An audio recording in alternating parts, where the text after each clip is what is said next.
Welcome back to my channel. For more interesting and useful videos, please subscribe to the channel and press the bell icon and come back.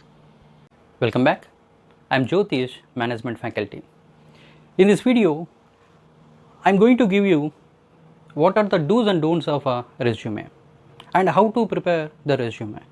So with this information, you people can able to write an effective resume and you can prepare an effective resume for your future needs. With this video, I am going to concentrate and I am targeting the rural background people and who are looking for changing their resume effectively. Those who have completed their education have some doubts and they are in a confusion that how to prepare a resume and what to be included and what not to be included.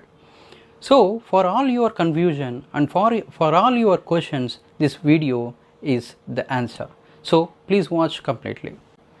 Firstly, I would like to give you the don'ts of the resume.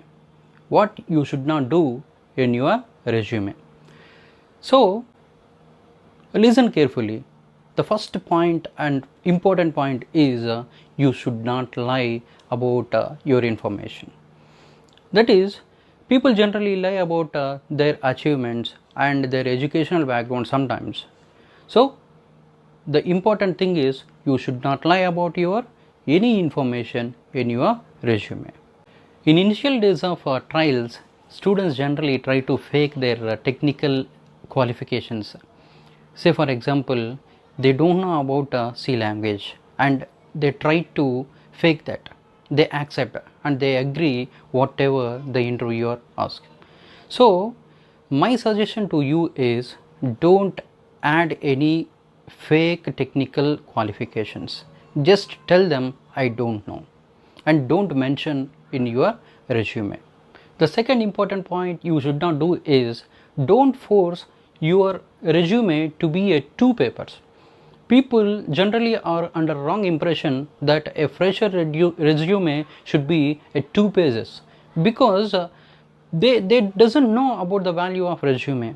As a fresher, you can include the right and required information about your achievements and all. Third and important point is you should not add more content in your resume. It means you should not add your irrelevant content. For example, about your family backdrop, about your father profession, about your mother makeovers, or about your siblings. Like that, you should not add unnecessary and irrelevant information in resume. So my dear friends, don't add too much content to your resume like your family backdrop, as I said. So whenever your time comes in a face-to-face interview, you can explain when the interviewer asks you about your family backdrop and other information. The next and last point is don't add any content which you don't know. If you cannot explain about your content, then please don't add it. So the important points you should not do in your resume. Please, if you like it, please like the video and share with your friends, and don't forget to subscribe the channel. Thank you.